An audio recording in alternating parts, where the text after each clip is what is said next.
পবিত্র পাগড়ি, সবুজ পাগড়ি খানা তুমি আমাকে দাও। ইমাম হুসাইনের মাথার মধ্যে সবুজ পাগড়ি ছিল। সেই দিন সবুজ পাগড়ি তিনি মাথায় বাঁধলেন, জুলফিকার তলোয়ারখানা হাতে নিলেন। সাইয়্যিদুশ শুহাদা আমির হামজা রাদিয়াল্লাহু আনহুর বর্মটা গায়ে দিলেন, লোহার পোশাক। পোশাকগুলি পরিধান করার পরে ইমাম হুসাইন রাদিয়াল্লাহু আনহু তিনি জয়নবকে কাছে ডেকে বললেন, বোন বিদায় দিয়ে দাও, আর কোনোদিন তোমার সঙ্গে দুনিয়াতে আর দেখা হবে না। জয়নব রাদিয়াল্লাহু আনহা ভাইয়ের বুকের মধ্যে মাথা ঠেকিয়ে ডুকরিয়ে ডুকরিয়ে কাঁদতেছিলেন আর বলতেছিলেন, ভাইজান মা হারিয়েছি। মা হারানোর পরে ওরা কুফাতে আব্বাজানকে নির্মমভাবে শহীদ করেছে। আব্বাজান শহীদ হয়ে যাওয়ার পরে বড় ভাই ইমাম হাসানকে বিষ প্রয়োগে ওরা হত্যা করে ফেললো। ভাইজান ওরা আপনাকে দাওয়াত করে এনেছে কারবালা পর্যন্ত হত্যা করার জন্য।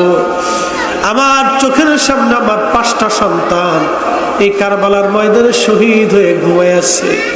আমার সন্তানরা শহীদ হয়ে কারবালার মধ্যে ঘুমানো আছে। একটু কল্পনা করবেন, ফাতেমা রাদিয়াল্লাহু আনহার আওলাদ ইমাম হুসাইন রাদিয়াল্লাহু আনহুর সন্তান শহীদ হয়েছে। হযরত আলী আকবর ওই ময়দানে শহীদ, আলী আসগর রাদিয়াল্লাহু আনহু ওই ময়দানে শহীদ, ইমাম হাসানের একটা সন্তান ইমাম কাসেম ওই ময়দানে শহীদ, হযরত জয়নবের 5টা বেটা ওই ময়দানে শহীদ হয়ে আছে, ওনার স্বামী ওই ময়দানে শহীদ। একটু কল্পনা করেন, মুন্সিগঞ্জের মুসলমান, সোনারগাঁও নারায়ণগঞ্জের মুসলমান, হৃদয়ের মধ্যে কল্পনা আনেন নবী বংশের উত্তম ব্যক্তি যারা তাহাজ্জুদের নামাজ কাজা করে নাই, সে সমস্ত নারীরা যাদের চেহারা বেগানা পুরুষ কোনোদিন দেখে নাই, আহা যাদের শরীরের মধ্যে রহমতের নবী রক্ত প্রবাহিত হয়, আজকে তারা নির্মমভাবে কারবালা শহীদ। ইমাম হুসাইন রাদিয়াল্লাহু আনহু ডেকে বললেন, বোন বিদায় দাও। হযরত জয়নব রাদিয়াল্লাহু আনহা বললেন, ভাইজান কার আমানত রেখে যাচ্ছেন? সবাই তো চলে গেল, আমাদেরকে এতিম বানাইয়া সব কারবালায় ঘুমাই রয়েছে, কার আমানত রেখে যাচ্ছেন? হযরত জয়নবকে ইমাম হুসাইন রাদিয়াল্লাহু আনহু বললেন, বোন হাসবুনাল্লাহু নি'মাল ওয়াকিল নি'মাল মাওলা ওয়া নি'মান নাসির। বোন আল্লাহর আমানত রেখে যাচ্ছি, আল্লাহ তোমাদের জন্য যথেষ্ট হবে, ধৈর্য হারা হবে না, আল্লাহ তোমাদের সাহায্য করবে, আল্লাহ নিরাপত্তা দিবে। তবে বোন 3টা ওসিয়ত করে যাচ্ছি, স্মরণে রাখবি। বলেন ভাইজান কি ওসিয়ত? প্রথম নাম্বার, আমি শহীদ হয়ে যাওয়ার পরে আমি জানি আমার দেহ মুবারকে ওরা ঘোড়া চালাবে, আমার দেহ মুবারকের উপর অত্যাচার নির্যাতন করবে, জুলুম করবে। জয়নব শহীদ হয়ে যাওয়ার পরে আমার সাকিনা আমারে খুব ভালোবাসে। জয়নব রে, আমার কন্যা সাকিনা রে, আমার লাশের পাশে যেতে দিবি না, সাবধান। 2 নম্বর ওসিয়ত, জয়নব মাতম করবি না, চুল ছিড়বি না, কাপড় চাপড়াবি না, শরীর চাপড়াবি না, কাপড় ছিড়বি না, এটা আবার নানা রাহমাতুল লিল আলামিনের নিষেধ। 3 নম্বর, দুনিয়ার কোন রাজা বাদশার কাছে আমাদের কারবালার হত্যার ফাসলা টানতে যাবি না রে জয়নব। যদি কোনোদিন মদিনায় যাওয়ার সুযোগ হয়, যদি কোনোদিন মদিনায় যাওয়ার সুযোগ হয় রে জয়নব, আমার নানা রাহমাতুল লিল আলামিনের রওজা মুবারকের পাশে দাঁড়াবি। নানা রওজার পাশে দাঁড়াইয়া দাঁড়াইয়া 3 দিনের কষ্টের কথাগুলি আবার নানারে বলবি, আবার নানা রওজা মুবারকে নালিশ জানাইবি। আহা, চোখের সামনে বিদায় নিয়ে চলে গেলেন হযরত ইমাম হুসাইন, বীর মুজাহিদ। 3 দিনের তৃষ্ণা, ক্ষুধা, যন্ত্রণা, সন্তান হারাইয়া, আপনজন হারাইয়া তিনি ধৈর্য হারা হন নাই, ক্লান্ত হন নাই, বাতিলের কাছে তখনও তিনি মাথা নত করেন নাই, মিথ্যার কাছে তখনও মাথা নত করেন নাই।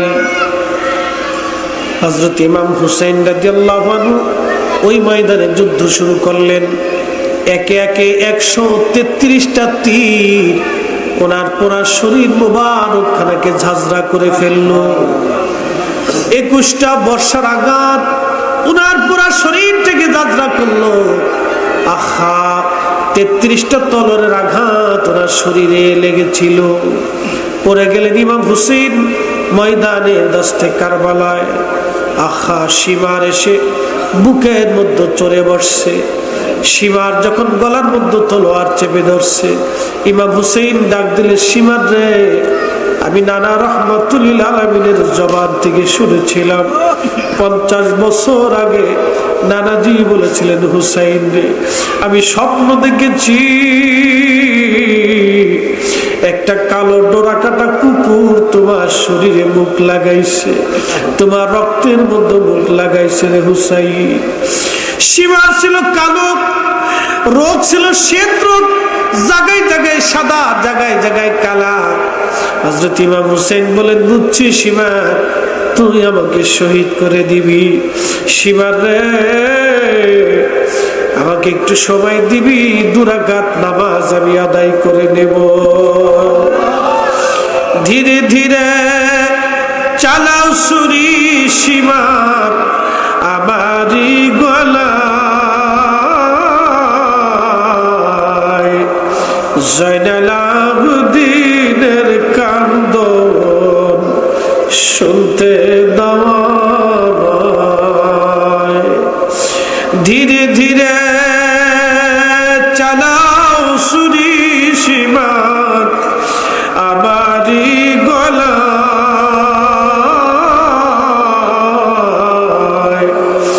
জয়নাল আবেদিনের কান্দন শুনতে দাও আমায়, জয়নাল আবেদিনের কান্দন শুনতে দাও আমায়।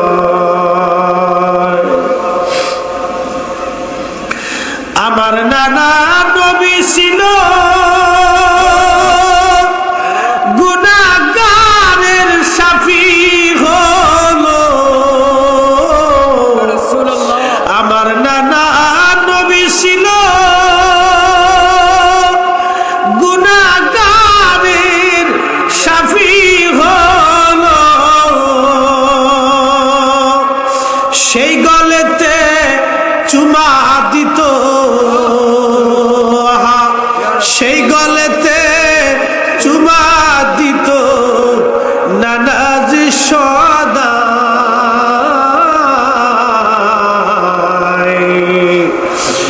জয়নুল আবেদিনের কান্দন শুনতে দাও। ধীরে ধীরে চালাও ছুরি সীমার, ধীরে ধীরে চালাও ছুরি সীমার আমারি গলায়, জয়নাল আবেদিনের কান্দন শুনতে দাও আমায়, জয়নাল আবেদিনের কান্দন শুনতে দাও আমায়। আল্লাহুম্মা সাল্লি আলা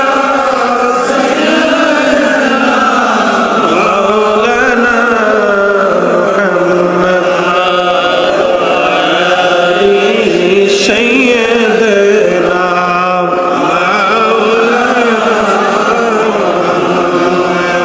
বন্ধুগণ, হযরত ইমাম হুসাইন রাদিয়াল্লাহু আনহু 2 রাকাত নামাজ পড়ার জন্য অনুরোধ করলেন, সময় চাইলেন।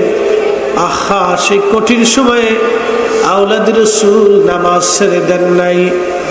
ও নবীর উম্মত, আমাদের চিন্তা চেতনা থাকবে এই কঠিন সময়ে যখন রক্ত ঝরতে ছিল, একটা না দুইটা না শত আঘাত ওনার শরীরের মধ্যে ছিল, তখনও তিনি নামাজ ছেড়ে দেন নাই। নারায়ণগঞ্জের মুসলমান, আমাদের চিন্তা আহলে বাইতে রাসূল নামাজ ছেড়ে দেন নাই, আমরা নামাজ ছাড়ব না। কথা বলেন ঠিক না বেঠে? আল্লাহ তখনও তিনি নামাজ ছাড়েন নাই। এই জন্য আল্লাহ কোরআনে বললেন, ইয়া আইয়ুহাল্লাযীনা আমানু ইসতাঈনু বিস-সাবরি ওয়াস-সালাহ।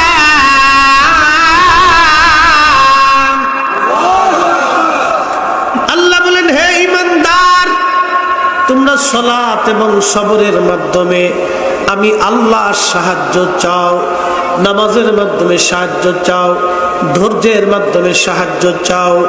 ইন্নাল্লাহা মা'আস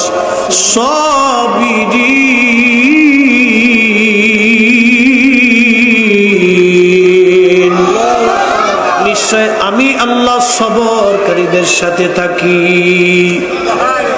মুসলমান, হযরত ইমাম হুসাইন রাদিয়াল্লাহু আনহুকে শহীদ করে দেয়া হলো। ওনার দেহ মোবারক থেকে মাথা আলাদা করে ফেলে দেয়া হলো। মাথা মোবারক আলাদা করার পরে পবিত্র মস্তক মাথা উনি বর্ষার আগে বিদায়া ইয়াজিদের সৈন্যরা সারা কারবালায় আনন্দ করতে লাগলো। ইমাম হুসাইন রাদিয়াল্লাহু আনহুর দেহ মোবারক থেকে জুব্বা খুলে নিয়ে গেল, বর্ম খুলে নিয়ে গেল, পোশাকগুলি খুলে নিয়ে ওনাকে বিবস্ত্র করে কারবালার ময়দানের মধ্যে শোয়াইয়া একটা না দুইটা না 70টা ঘোড়া ওরা সিরিয়াল করলো। 70 জন সোয়ারি ওই ঘোড়ার উপরে চড়িয়া ইমাম হুসাইনের দেহ মুবারকের উপর দিয়ে ঘোড়া দাবাইতে লাগলো। ঘোড়ার পায়ের আঘাতে আঘাতে আওলাদে রসুলের দেহ মুবারক গুলি, গোশতগুলি, চামড়াগুলি খসে খসে পড়তেছিল, দলিত মলিত হচ্ছিল দেহ কারবালার ময়দানে। আহা, পৃথিবীর ইতিহাসে এমন নির্মম হত্যাকাণ্ড কেউ কোনোদিন দেখে নাই। দেহ মোবারকের উপর দিয়ে ঘোড়া দাবড়াইতে লাগলো। ঘোড়ার খুরের আঘাতে আঘাতে, পায়ের আঘাতে আঘাতে দেহের গোশতগুলি, চামড়া হাড্ডিগুলি, হাত পা গুলি দলিত মলিত হচ্ছিল। হযরত জয়নব এই দৃশ্যখানা দেখে সহ্য করতে পারেন নাই। ভাইয়ের লাশের পাশে দাঁড়াইয়া মদিনার দিকে তাকায় হযরত জয়নব কাঁদে আর ডেকে ডেকে বলে, ইয়া মুহাম্মাদা সাল্লাল্লাহু আলাইকা আল্লাহ, ইয়া মুহাম্মাদা সাল্লাল্লাহু আলাইকা। নানা গো, দেখো পূবালি বাতাস তোমার হুসাইনের শরীরে এই কারবালার ধুলা বলি ছড়াইতেছে। নানা গো, তোমার উম্মতেরা তোমার হুসাইনের সাথে কেমন আচরণ করে। নানা গো, যাদের গায়ে মাছি মশা তুমি বসতে দাও নাই, যারা কাঁদলে তুমি নানা সহ্য করতে পারো নাই, যারা না খাইলে তুমি নানা খাইতে পারো নাই। হযরত ইমাম হুসাইন দেহ মুবারক যখন দলিত মলিত করা হচ্ছিল, সেই সময়টা ছিল আজ 10ই মুহররমের আসরের নামাজের পরে। ঠিক এই সময়ে হযরত আব্দুল্লাহ ইবনে আব্বাস রাদিয়াল্লাহু আনহুমা কাবা ঘরের সঙ্গে হেলান দিয়ে উনি ঘুমিয়ে পড়লেন। ঘুমিয়ে পড়ার পরে হযরত ইমাম হুসাইন রাদিয়াল্লাহু আনহুর শাহাদাতের দৃশ্যখানা হযরত ইবনে আব্বাস রাদিয়াল্লাহু আনহু কাবার সাথে হেলান দিয়ে ঘুমাইলেন। স্বপ্নের মধ্যে দেখেন রহমতের নবীর হাত মুবারকের মধ্যে রক্ত দেখা যায়, নবীজির চুল দাড়ি মুবারকের মধ্যে ধুলাবালি লাগানো, আল্লাহর হাবিবের জুব্বা মুবারকের মধ্যে ধুলাবালি লাগানো। নবীজি কাঁদে, মক্কার দিকে দৌড়ায়। ইবনে আব্বাস বলেন, ইয়া রাসূলুল্লাহ, জীবনে কোনোদিন এরকম হাতের মধ্যে আপনার রক্ত পাই নাই। নবী গো, কোনোদিন আপনার চুল দাড়ি বলিতে এইভাবে ময়লা দেখি নাই। আপনার জুব্বার মধ্যে ধুলাবালি লাগানো গো নবীজি। আপনি কাঁদেন কেন? আপনি কান্না করেন কেন গো নবীজি? এরকম দেখি নাই। আল্লাহ নবী কাদের বলে ইবনে আব্বাস। আব্দুল্লাহ ছিলেন নবীজির আপন চাচাতো ভাই। আপন চাচাতো ভাইকে বলতেছিলেন, আব্দুল্লাহ রে, তুমি মক্কায় খবর দাও, আমার হুসাইন আর নাই। আমার হুসাইন কারবালায় শহীদ হয়ে গেছে আব্দুল্লাহ। আমার হুসাইনের রক্তগুলি নিয়ে আমি আল্লাহর দরবারে যাইতেছি। আমার হুসাইনের শাহাদাতের সময় আমি নবী সেই দিন পাশে ছিলাম। আমি আমার হুসাইনের শাহাদাতের সময় আমি পাশে। খবর দে আব্দুল্লাহ, কামাই খবর দে, আমার হুসাইন আর নাই। আমার হুসাইন কারবালায় শহীদ। আমি আমার হুসাইনের রক্তগুলি নিয়ে আল্লাহর দরবারে যাইতেছি। আমি আমার হুসাইনের রক্ত নিয়ে আল্লাহর আদালতে যাইতেছি। আমি আমার হুসাইনের রক্ত নিয়ে আল্লাহর আদালতে যাই। খবর দাও, আমার হুসাইন আর নাই। মুহররমের 10 তারিখে কি ঘটিল রব্বানা।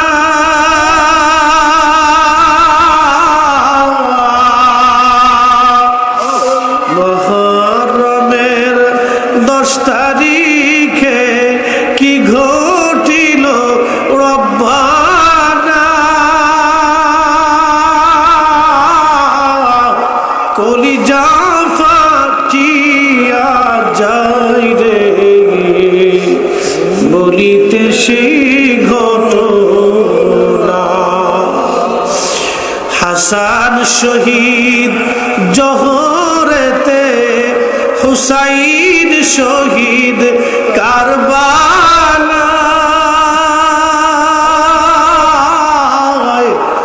জয়নাল আবেদিন বন্দিরে রইল, এজিদের ওই জেলখানা।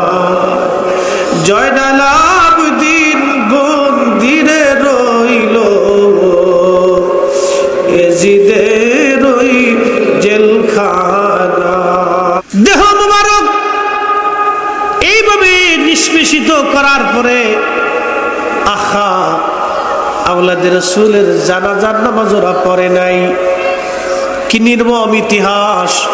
একটু কল্পনা করবেন, ইমাম হুসাইনকে যারা শহীদ করলো তারা ইয়াজিদি সৈন্যদের জানাজার নামাজ পড়লো। আচ্ছা আপনারা বলেন তো, নবীজি বলেছেন, ওমান আবগাদাহুমা ফাকাদ আবগাদানি। যারা আমার হাসান আর হুসেনকে কষ্ট দিল তারা আমি নবীকে কষ্ট দিল। ওমান আবগাদানি আবগাদাহুল্লাহ। যে আমি নবীকে কষ্ট দিল তারা আল্লাহকে কষ্ট দিল। ওমান আবগাদাহু আবগাদাহু আবগাদাহুল্লাহু আদখালাহুন নার। যে আল্লাহকে কষ্ট দিল আমার আল্লাহ তাকে জাহান্নামী বানায় দিল। এবার আপনারা বলেন, যারা ইয়াজিদি সৈন্যরা ইমাম হুসেনকে শহীদ করে দিয়ে তাদের মধ্যে যারা মারা গিয়েছিল তাদের জানাজার নামাজ যারা পড়লো, যাদের নামাজ জানাজা পড়লো, এক জাহান্নামী আর এক জাহান্নামীর জানাজা পড়েছে। যদিও তাদের কালেমা ছিল, যদিও তাদের নামাজ ছিল, যদিও তাদের রোজা ছিল, যদিও তাদের কোরআন তেলাওয়াত ছিল, যদিও তারা নামে মুসলমান, কিন্তু তাদের কালেমা, তাদের নামাজ, তাদের কালেমা, তাদের নামাজ, তাদের তেলাওয়াত তাদেরকে জান্নাতে সেই দিন নেয় নাই। কারণ তারা আহলে বাইত রাসূলের দুশমন। নবীর আওলাদের গলায় ছুরি চালিয়ে শহীদ করে, নিষ্পেষিত করে, নির্যাতন করে যারা সেই দিন মারা গেল, ওদের জানাজার নামাজ যারা পড়লো, কঠিন মুসলমানও যদি জানাজা পড়ে তারপরও জান্নাত হবে না। হবে না, কথা বলেন ঠিক কিনা? তাদের কালেমা, তাদের রোজা, তাদের নামাজ তাদেরকে জান্নাতে নেয় নাই, কারণ তারা রাসূলের আহলে বায়তের দুশমন।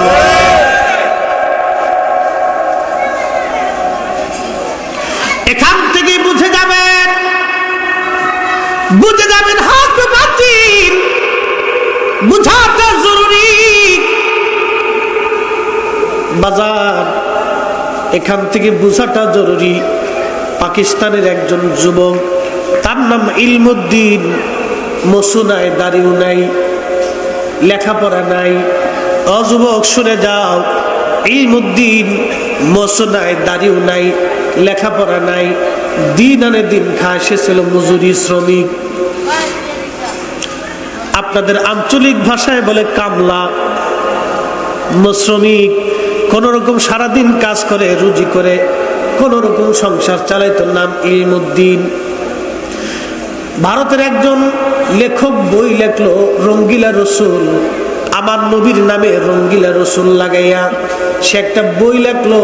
ওই বইয়ের মধ্যে নবীর চরিত্র নিয়ে বাজে বাজে কথা লেখলো। ইলমুদ্দিনের কানে খবর গেছে, তোমার নবীকে রঙ্গিলা রসুল বলে একটা বই লেখছে ভারতের এক লেখক, বাজে বাজে কথা বলছে। আহা, মাদ্রাসায় তেমন পড়ে নাই, কোন রকম মক্তব পড়নেওয়ালা ইলমুদ্দিন, লেখাপড়া তার নাই। সে ভার্সিটির লেখাপড়া না, কোনো ভার্সিটির থেকে ফারেক হয় নাই, কোনো মাদ্রাসার মুহাদ্দিস না, কোনো মাদ্রাসার থেকে সে ফারেক হয় নাই, মক্তবেও নাই। সে একজন সাধারণ শ্রমিক, দিন মজুর ইলমুদ্দিন। কলিজার ভিতরে রাসূলুল্লাহর মোহাব্বত এমন ভাবে গেঁথে গেল, ইলমুদ্দিন চিন্তা করলো, হয় নিজে মরবো না হয় ওকে মারবো।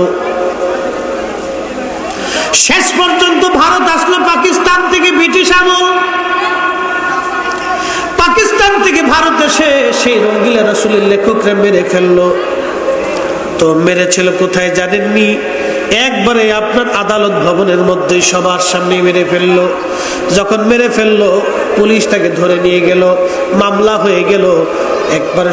তারপরে বিচারক তাকে রায় দিল মৃত্যুদণ্ড রায় দেওয়ার পরে যখন ফাঁসির কাস্টে ঝুলানো হবে, আহা, ফাঁসির কাস্টে ঝুলানোর পরে যখন তাকে জিজ্ঞাসা করা হলো, ইলমুদ্দিন, তোমার জীবনের কি কোনো চাওয়া পাওয়া, কোনো ইচ্ছা আশা আকাঙ্ক্ষা আছে কিনা? ইলমুদ্দিন বলল, না, আমার জীবনের কোনো ইচ্ছা আকাঙ্ক্ষা তেমন কিছুই নাই। তখন ইলমুদ্দিন হাসতেছে। আল্লাহু আকবার জোরে বলবে। ফাঁসির কাস্টে চলে ইলমুদ্দিন হাসে, মুস্কি মুস্কি হাসে ইলমুদ্দিন। হে যুবক, রাসূলুল্লাহর মুহাব্বত বাদ দিয়ে তুমি কোথায় আছো? ইলমুদ্দিন তখন হাসে।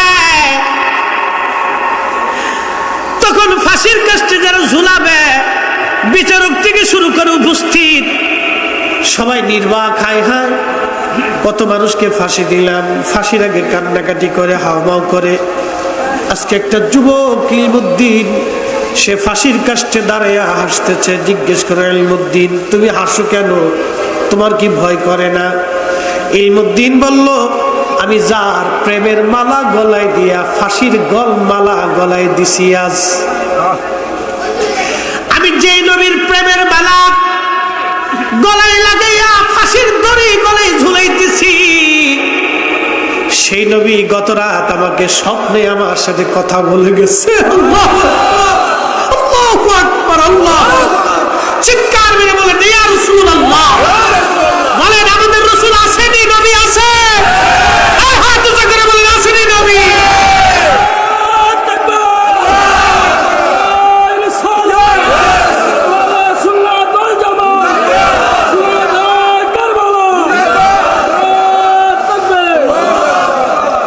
নবীর জায়গায় নবী আছে, অন্ধ দেখে না।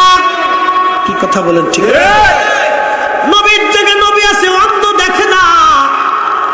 আচ্ছা বলেন, সূর্য আমাদের কয়টা? সারা বাংলাদেশে কি সূর্য আলাদা আলাদা আলো দেয় না? একসাথেই দেয়। সারা বাংলাদেশের সব জায়গায় যদি সূর্যের আলো যেতে পারে, তাহলে সূর্যের আলোর পাওয়ার বেশি না নবীর চোখের পাওয়ার বেশি?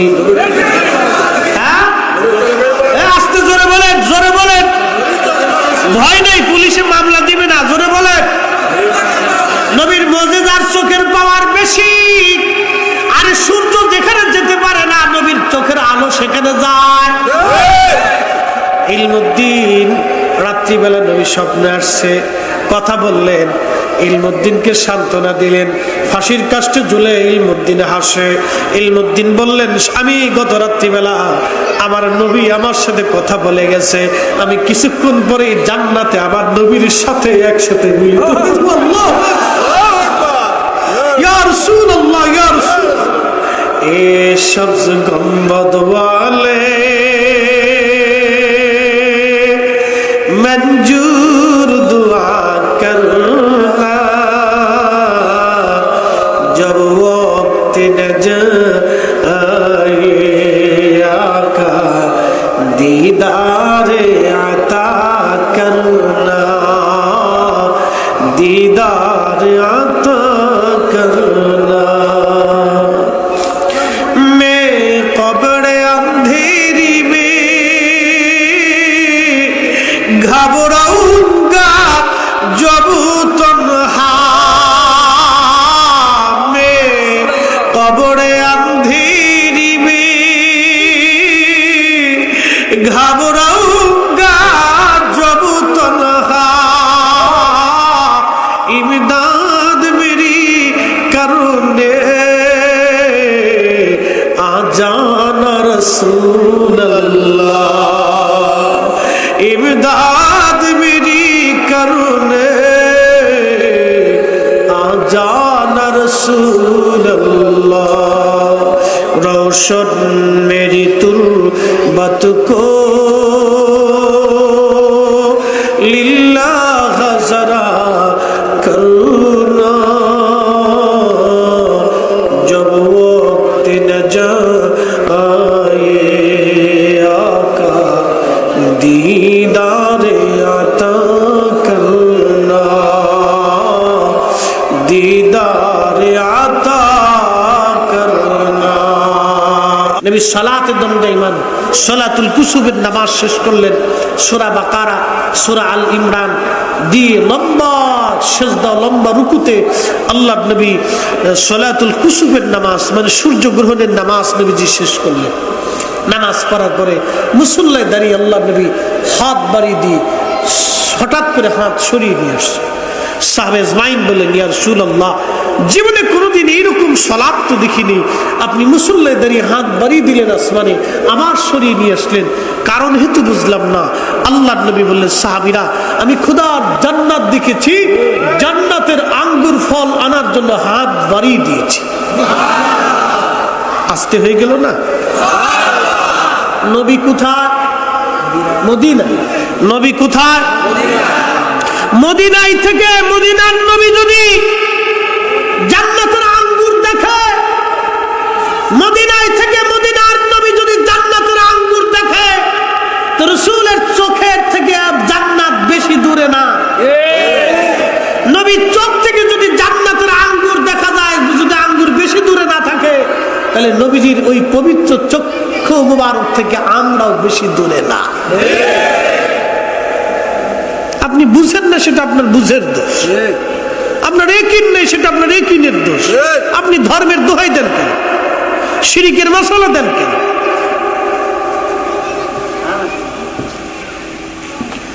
আপনি যেটা বুঝেন না, সেটা আপনার ইয়াকিনের দোষ। ধর্ম বুঝেন না, ঈমান ইয়াকিন আপনার নেই, সেটা আপনার ইয়াকিনের দোষ। রাসূলের জায়গায় রাসূল ঠিকই আছে, ঠিক কি না? সূর্য কি বহু দূরে? না, সূর্য বহু দূরে, কিন্তু আলো আসে পৃথিবীতে। সূর্য কিন্তু 9 কোটি মাইল দূরে, 9 কোটি মাইল দূরে সূর্য আলো ছড়াচ্ছে পৃথিবীতে। আল্লাহু আকবার। নবীজি জান্নাতে হাত বাড়াই দিলেন, সহিহ বুখারী হাদিস। ইবনে হাজার আসকালানী ফাতুল বারীতে এই হাদিসের উপরে মাসালা লিখছেন, দীর্ঘ মাসালা, যে রাসূলুল্লাহ সাল্লাল্লাহু আলাইহি সাল্লামের মহান মুজিজার কাছে সৃষ্টির এমন কোন স্থান নাই যে নবী দেখতে না পারে। আল্লাহ জান্নাতে হাত বাড়িয়ে দিয়েছে। বলে সাহাবীরা, আঙ্গুর যদি আনতাম তো জান্নাতের আঙ্গুর কখনোই শেষ হতো না। জান্নাতের আঙ্গুর কি শেষ হয়? একবার যদি মরে জান্নাত পান, তাহলে কি যে খুশি, সর্বনাশ, খালি জান্নাতে দৌড়াইব, পাগল হয়ে যাবো গা। এমন এক বিছনা দিব 70 গজ মিশে যাইব গা আরামে, একটা ঘুম দিয়ে 70,000 বছর পার হয়ে যাবে এক ঘুমে। সুবহানাল্লাহ বাজ্জা কর। ঘুমে তো উঠতে দেখবো সুন্দরী বউ ফাঁসে বয়ে দিচ্ছে, তুমি কেডা? আমি হুর। কি লেগে গেছো? আল্লাহ আপনার লেগে আমার ফাটাইছে, আপনার খেদমত করার লেগে। সে জান্নাতে রাসূল হাত বাড়িয়েছে, আঙ্গুর আনার জন্য হাত বাড়িয়েছে। তার মানে বোঝা গেল রাসূলুল্লাহর কাছ থেকে জান্নাত বেশি দূরে। নবীর হাতের কাছে যদি জান্নাত হতে পারে, তাহলে রাসূল কারীমের তাওয়াজ্জুর হাত আজকের মাহফিলে উম্মত আশিকের ঘরে আসতে পারে, ঠিক কিনা? এটা যদি বুঝেন তাহলে সহজ। 24 ঘন্টা যাইতে না যাইতে আপনার পেশাব পায়খানা রাস্তা দিয়ে একটা পোকা বের হবে। এই পোকাটা সমস্ত শরীরে ছড়িয়ে যাবে, এটা দেখা যায় না। সমস্ত শরীরে পায়খানা রাস্তা দিয়ে একটা পোকা বের হয়ে তাম শরীরের মধ্যে ছড়িয়ে যায়। এই পোকার থেকে দুর্গন্ধ ভেসে আসতে থাকে। 24 ঘন্টা পরে শরীর থেকে একটা দুর্গন্ধ ভেসে আসতে থাকে। প্রাণীর স্ত্রী বলবে তাড়াতাড়ি দাফন করে, প্রাণীর সন্তানটা বলবে তাড়াতাড়ি দাফন করে, ফেলে দেন এটা। গ্রামের মানুষ বলবে তাড়াতাড়ি করো, তাড়াতাড়ি। যে বন্ধুকে না দেখলে সকালবেলা চা খাইতেন না, সে বলবে তাড়াতাড়ি করো। যেই বিবিকে ছাড়া রাত্রিবেলা ঘুমাইলেন না, তাড়াতাড়ি করো। যে সন্তান না দেখলে কলিজা ঠান্ডা হতো না, তাড়াতাড়ি করো। সবাই তাড়াতাড়ি করলো, সব তাড়াতাড়ি করলো। সবাই আপনাকে কবর রেখে দিয়ে চলে আসলো, কেউ নাই, কিন্তু একজন আসলো, রাহমাতুল লিল আলামিন। যেটা বললো রাহমাতুল লিল আলামিন। আরে সেই নবী যদি আসে, বাঁচলেও সেই নবীর পক্ষে, মরলেও সেই নবীর পক্ষে, খাইলেও সেই নবীর পক্ষে, সন্তান থাকলেও নবীর পক্ষে, না থাকলেও নবীর পক্ষে, স্ত্রী চলে গেলেও নবীর পক্ষে, থাকলেও নবীর পক্ষে, বাবা মা ছেড়ে দিলেও নবীর পক্ষে, না ছাড়লেও নবীর পক্ষে, সমাজ থাকলেও নবীর পক্ষে, না থাকলেও নবীর পক্ষে, কেউ থাকলেও নবীর পক্ষে, না থাকলেও নবীর পক্ষে, বাঁচলেও নবীর পক্ষে, মরলেও নবীর পক্ষে। হাত উঁচা করে বলেন ঠিক না বেঠে?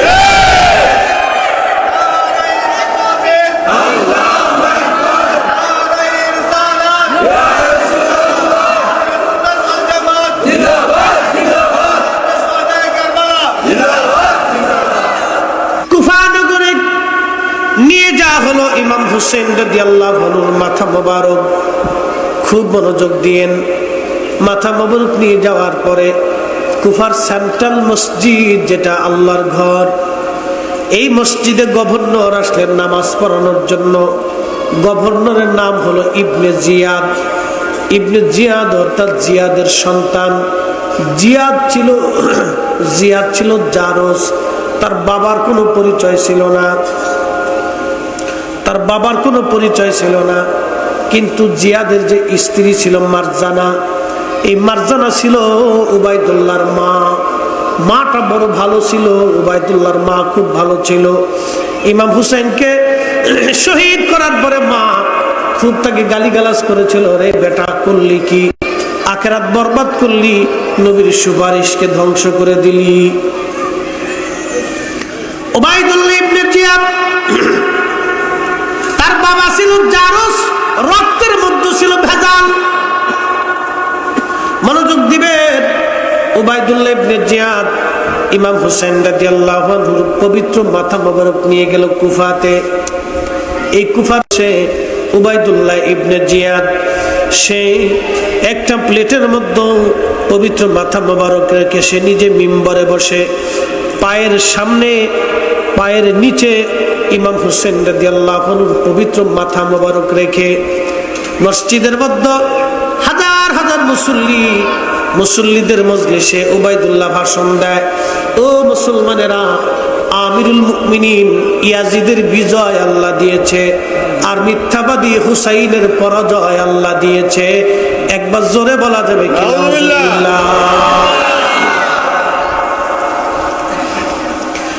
আজকে যারা ইয়াজিদকে রাহমাতুল্লাহ আলাইহি বলে, মূলত ওরা ইয়াজিদকে আমিরুল মুমিনিন বলে। কথা বলে ওরা মনে করি ইয়াজিদ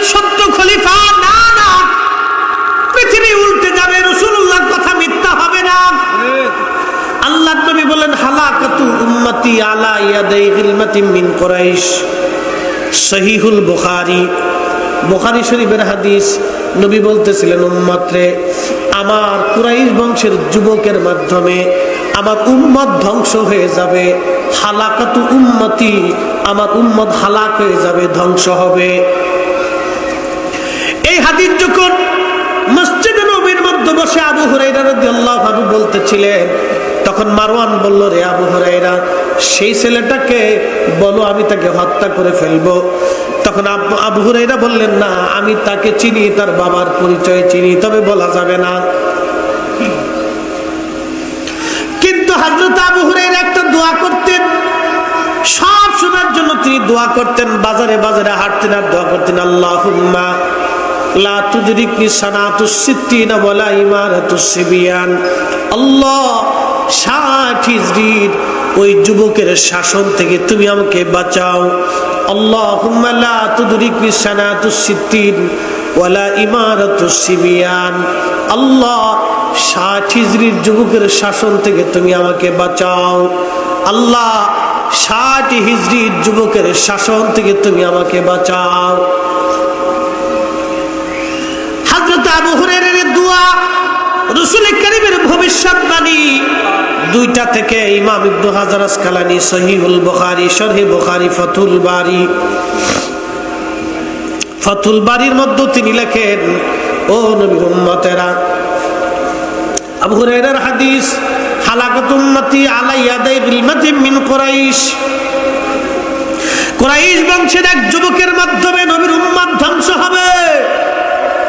ইয়াজিদ কিন্তু অন্য বংশের না, সে কুরাইশ বংশের বনু উমাইয়ার শাখা। আর ইমাম হুসাইন ছিলেন হাশিমি শাখা। ইয়াজিদ ছিল উমাইয়া শাখা আর ইমাম হুসাইন ছিল হাশিমি শাখা। দোনোজন কুরাইশ বংশের। নবী বলেন, কুরাইশ বংশের যুবকের মাধ্যমে আমার উম্মত ধ্বংস হবে। আর আবু হুরায়রা বলতেন, আল্লাহ, 60 হিজরির যুবকের শাসন থেকে তুমি আমাকে বাঁচাও। আবু হুরায়রা ইন্তেকাল করেছিলেন 59 হিজরিতে, আর ইয়াজিদ ক্ষমতা নিয়েছিল 60 হিজরিতে। দেখেন এবার, ইয়াজিদ ক্ষমতা নিল 60 হিজরি। আবু হুরায়রা বলেন, আল্লাহ, 60 হিজরির যুবকের শাসন থেকে বাঁচাও। নবী সাহাবী এই সময় দোয়া করতেন, আল্লাহ বাঁচাও, তার ফিতনা থেকে আমারে বাঁচাও। আহা, সেই ইয়াজিদ ইবনে মুআবিয়া, ইয়াজিদ 60 হিজরিতে ক্ষমতায় বসেছিল, 64 হিজরি পর্যন্ত ক্ষমতায় ছিল। এরপরে সে মারা গিয়েছিল, তারে বানরে কামড়ায় মারছিল। বন্ধু, খুব মনোযোগ দিয়ে, এই ইয়াজিদকে যারা ভালো মানুষ মনে করে তাদের বোঝা উচিত, ভালো মানুষ আমার নবী বলেন নাই, নবীজি ইশারা দিয়ে গেছেন সে আমার উম্মত ধ্বংস করবে। তার অর্থ হলো, আজকে যারা ইয়াজিদের পক্ষ নিবে, ওরা যতই টুপিওয়ালা দাড়িওয়ালা হোক, ওরাই হালাক হয়ে যাবে। কথা কোন ঠিক কিনা? সন্দেহ না, ওদের কথা সত্য হবে না রাসূলের কথা সত্য? পৃথিবী উল্টে যাবে, আকাশ ভাঙবে, সাগর শুকাবে, রাসূল কারীমের কথা কখনো মিথ্যা হবে না, হবে না, হবে না, না না না না। কথা বলেন ঠিক কিনা? কখনোই না, পৃথিবী উল্টে গেলেও না। উবাইদুল্লাহ ইবনে জিয়াদ মসজিদের ভিতরে বসা, হাজার হাজার মুসলমান, উনি যখন বলেন, আমিরুল মুমিনিন ইয়াজিদের বিজয় দিছে আল্লাহ, আর ইমাম হুসাইন মিথ্যাবাদীর পরাজয় আল্লাহ দিছে। মসজিদে হাজার হাজার মুসল্লির জবান কুলুপ মেরে এটে বসে আছে, কেউ কথা বলে নাই। কিন্তু কথা বলেন একজন, একসাথে বলেন তো আল্লাহু আকবার। কয়জন? কিন্তু লোকটা অন্ধ। লোকটা কি? অন্ধ, চোখে দেখে না। চোখ অন্ধ কিন্তু দিল অন্ধ না। হ্যাঁ, এই যে বলে দিয়ে যায়, ফরিদি সাহেবের চেহারা যাই হোক, টুপিদারি পাগড়ি জুব্বা সাদা বাদা যাই হোক, বক্তা যত বড়ই হোক, মাগার এটার ভিতর যদি হুব্বে রসুল না থাকে তো 4 পয়সাও দাম। কথা ক্লিয়ার না? ভেজাল আছে? চেহারা দেখে আল্লাহ কিয়ামতে গণবে না, ধন সম্পদ দেখে আল্লাহ কিয়ামতে গণবে না। রাসূল করিমের দপ্তরে সম্পদ আর ওই কি বলে রাজত্ব, ওই ক্ষমতা, টাকা পয়সা, সৌন্দর্য, জ্ঞান, গরিমা রাসূলের দরবারে 4 পয়সা দাম নাই। নবীর দরবারে একটা দাম, তুমি আমার পক্ষে ছিল কিনা, আমার মোহাব্বত তোমার অন্তরে ছিল কিনা, একটাই বক্তব্য। কথা বলেন ঠিক কিনা? বাকি চেহারা এগুলির কোনো দাম নাই। যদি চেহারা দেখে নবী কাছে ডাকতেন তাহলে বেলাল জীবনেও মুয়াজ্জিনের খাতায় নাম লিখাইতে পারতেন না। যদি জ্ঞান গরিমা দিয়ে রাসূলুল্লাহর উম্মতের কাছে ডাকতেন তাহলে ওয়াসাল কারনী রাদিয়াল্লাহু আনহু জীবনেও ফজিলতের হাদিস নবী বলে দিয়ে যাইতেন না, কারণ উনি জনজঙ্গলে কাটাই গেছে। আল্লাহু আকবার, আল্লাহু আকবার। মসজিদের ভিতরে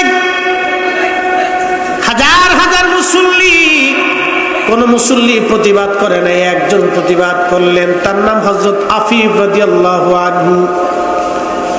মসজিদের এক কোনায় বসা, তিনি ছিলেন অন্ধ, চোখে দেখতেন না। মসজিদের কোনায় তিনি লাফ মেরে দাঁড়িয়ে যেয়ে বললেন, এ মারজানার ছেলে, উবাইদুল্লাহর মায়ের নাম মারজানা ছিল, এ মারজানার ছেলে, আল্লাহর কসম করে বলি, আমি আফিফের যদি চোখ ভালো থাকতো এই মসজিদের মধ্য থেকে হত্যা করতাম। তুই আমার নবীর আওলাদকে মিথ্যাবাদী বলো আর ইয়াজিদকে আমিরুল মুমিনিন বানাইছো। আল্লাহর কসম, চোখ ভালো থাকলে মসজিদেই তোকে কতল করে দিতাম। মসজিদে হাজার হাজার মুসল্লি, কেউ প্রতিবাদ করলো না, একজন অন্ধ ব্যক্তি প্রতিবাদ করলো। তার মানে মুসল্লি হাজার হাজার, ইমানদার মাত্র একজন। কয়জন? কয়জন? নামাজ পড়লে যদি ইমানদার হওয়া যাইতো তাহলে উবাইদুল্লাহর সামনে যে কটা মসজিদে ছিল সব ইমানদার হতো। আফিফ একা প্রতিবাদ করে একা ইমানদার হয়েছে, তার মানে মুসল্লি হাজার হাজার, ইমানদার হয়েছে। এই জন্য আল্লামা ডক্টর ইকবাল রাহিমাহুল্লাহ জবাবে শিকওয়াতে লিখছেন, মগজ কোরা রোহে ঈমা জান দিন হাসতে হুব্বে রাহমাতুল লিল আলামিন। কোরআনের মগজ বলো, ঈমানের রূহ বলো, ধর্মের প্রাণ বলো, সবকিছুর মূল আল্লাহর নবীর ভালোবাসা। নবীর ভালোবাসা যেখানে নাই কুরআন সেখানে নাই, নবীর ভালোবাসা যেখানে নাই ঈমান সেখানে নাই, নবীর ভালোবাসা যেখানে নাই বাজানো সেইখানে ধর্ম নাই, কোরআন নাই, ধর্ম নাই, ঈমান নাই। নবীর ভালোবাসা যেখানে কোরআন আছে সেখানে দ্বীন ধর্ম আছে, সেখানে নবীর ভালোবাসা নাই, কিছুই নাই। অতএব নবীর ভালোবাসা যেখানে আমরা সুন্নি মুসলমান আছি সেখানে সন্দেহ। আনকার ভালো লাগলেও আসেন, না লাগলে চলে যান, আপনার কবর আপনার, হাসর আপনার, আমারটা আমার কাছে। রাসূল কয়জন? না কিয়ামতের ময়দানে মাকামে মাহমুদ আরো একটা হবে? মাকামে মাহমুদ কয়টা? কার জন্য বরাদ্দ? আমার নবীর জন্য বরাদ্দ, আমার নবীর জন্য বরাদ্দ। মাকামে মাহমুদ কয়টা? হাউজে কাউসার কয়টা? কার জন্য বরাদ্দ? এই বুঝে যান, কার জন্য? ও একটাই, এক জায়গায় একজনের জন্য বরাদ্দ। মরণ থেকে পালানোর কোন সুযোগ নেই। কুল ইন্নাল মাউতাল্লাযী তাফিররুনা মিনহু ফাইন্নাহু মুলাকীকুম। হুজুর আপনি বলে দেন, সপ্তম আসমান ও সপ্ত জমিনের যেখানেই পালাক না কেন, যেখানেই লুকাক না কেন, আমার বান্দার সাথে মালাকুল মউত দেখা করবে, সাক্ষাৎ করবে। সুম্মা তুরাদ্দুনা ইলা আলিমিল গায়বি ওয়াশ শাহাদাত। আমি আল্লাহর কাছে তাকে আসতে হবে, আমি তার প্রকাশ্য অপ্রকাশ্য সব কিছুই জানি। ফাউনাব্বিউকুম বিমা কুনতুম তা'মালুন। কি আছে না আছে তার আমলে আমি আল্লাহ সব কিছু প্রকাশ করে দিব, তাকে দেখাই দিব। অতএব বাঁচতে হলে, মুক্তি পাইতে হলে রাসূল করিমের হুব্বে রাসূলের দলেই থাকতে হবে আপনাকে। আল্লাহি বিল্লাহি তাল্লাহি ইয়াজিদের দোসররা হাজার বছর যদি আমল করে জান্নাত নসিব হবে না। ইমাম হুসাইনের পক্ষে যারা জীবন দিয়েছিল, তাদের একটা রক্তের ফুটার যে ওজন আছে, ইয়াজিদ 70 কোটি বছর ইবাদত করলো সেই এক ফুটা রক্তের ওজনের সমান হবে না। কথা বলেন ঠিক কিনা? 3 দিন পর্যন্ত সিরিয়ার দামেস্কে এই মাথা প্রদর্শনী চলতেছে। সবাই তো ইয়াজিদের পক্ষে তা তো না, কেউ আসছে আওলাদের রাসূলের চেহারাটা দেখার জন্য, কেউ দুঃখে ভরা হৃদয় নিয়ে রাস্তার পাশে, প্রতিবাদ করার কোনো ভাষা নাই, কোনো শক্তি নেই, কিন্তু মহব্বত নিয়ে দাঁড়িয়েছে। এভাবে হাজার হাজার মানুষ সিরিয়ার দামেস্কের রাস্তার দুধারে ইমাম হুসাইনের মস্তক মাথাকে দেখার জন্য দাঁড়িয়েছে। একজন আশিক রাসূল, তিনি মাথা মোবারকের পাশ কোরআন তেলাওয়াত করতেছিলেন। আম হাসিবতা আন্না আসহাবাল কাহফি ওয়ার রাকিম কানু মিন আয়াতিনা আযাবা। এই আয়াত যখন তেলাওয়াত হলো, ইমাম হুসাইন রাদিয়াল্লাহু আনহুর জবান খুলে গেল। মাথা মোবারকের জবান থেকে আওয়াজ আসতেছে, আযাবু আসহাবাল কতলি হামলি, আযাবু আসহাবাল কাহফি কতলি ওয়া হামলি। আসহাবে কাহফ থেকে আমাকে হত্যা করা, আমার মস্তক এইভাবে অপমান করা, বহন করে নিয়ে ঘুরিয়ে বেড়া, এটা কি কোন আশ্চর্য! আল্লাহু আকবার। হক হইছে না, আরো জোরে বলেন আল্লাহু আকবার। আল্লাহ কোরআন বলেন, ওয়ালা তাকুলু লিমান ইউকতালু ফি সাবিলিল্লাহ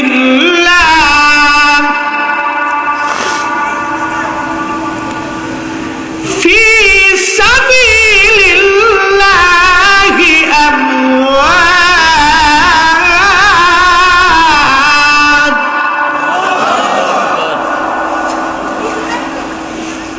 বাল আহইয়া ولكن لا تشعرون।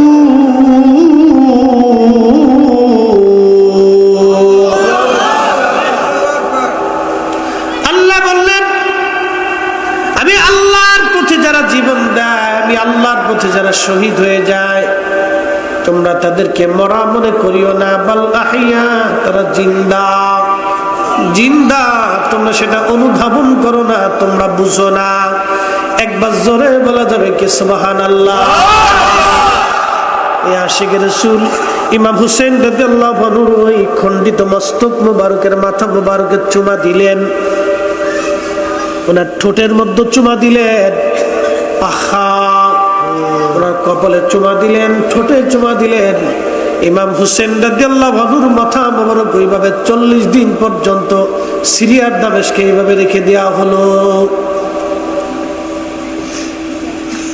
অতএব রাসূলের কথা থেকে, আবু হুরায়রার হাদিস দোয়া থেকে আমরা বুঝতে পারি ইয়াজিদ ছিল বড়ই নাফরমান। আজকে খুদার ঘর মসজিদে বসে, ওই আমাদের দেশে একদল বুকে হাত বেঁধে নামাজ পড়ে, ওদের মৌলবীরা ওয়াজ করে ইয়াজিদুর রাহমাতুল্লাহ আলাইহি সে নির্দোষ ছিল, সে ভালো মানুষ ছিল, তার নামে মিথ্যা তহমত দেওয়া হয়। অর্থাৎ রাসূলুল্লাহর কথাকে তারা উল্টাইতে চায়। তার মানে বোঝা গেল ওরা ওই সেই দিনের ইয়াজিদ এবং ইয়াজিদের দোসররাও নাফরমান, গিরগিটি। আজকে এরাও হলো অরিজিনাল নামদারি মুসলমান নামে মানুষ, গিরগিটি, নাফরমান। কথা বলেন ঠিক কিনা? আপনি মানলেও ঠিক, না মানলেও ঠিক। সে আমার স্বাস্থ্য ভাই হলেও বলবো ভাই ফিরে চলে আসে যদি বাঁচতে চান। কারণ কোটি বছর ইবাদত করলেও জান্নাত নসিব হবে না রাসূলুল্লাহ যদি বেজার হয়ে থাকে। আপনি ঠিক বললেও ঠিক, না ঠিক বললেও ঠিক। কারণ মাহশরের মাঠে নাজাত হবে রাসূলুল্লাহর হাতে। নবীর সুপারিশ ছাড়া উম্মত বেহেশত যাবে না। এমনকি আবু বকর রাসূলের কদম ছাড়া জান্নাতে যেতে পারবে না, পারবে না, কখনোই কখনোই না। সিদ্দিক আকবর পারবেন। আল্লাহ নবীর হাত সুপারিশের পতাকার মাধ্যম দিয়ে যেতেই হবে। এই জন্য সাহাবা ইকরাম রাসূলের গোলামি করতেন। সিদ্দিক আকবর বলতেন, ইয়া নবী আল্লাহ, আমার জীবনে 3টা জিনিস প্রিয়। বলে কি হে আবু বকর, বলেন তো। বলে হুজুর, আপনার এই চেহারা মোবারকের দিকে বারবার তাকায় থাকা আমার কাছে প্রিয়। আমার কন্যা আয়েশাকে আপনার সাথে বিবাহ বন্ধনে আবদ্ধ করে দিয়ে আত্মীয়তার সম্পর্ক করা আমার কাছে প্রিয়। ইয়া রাসূলুল্লাহ, আমার কাছে আরেকটা জিনিস প্রিয়, আমার জান মাল সহায় সম্পদ আপনি নবীর কদমে কুরবানি করা আমার কাছে অনেক প্রিয়। এইভাবে তারা কুরবানি দিয়ে রাসূল করিমকে খুশি করে গেছে।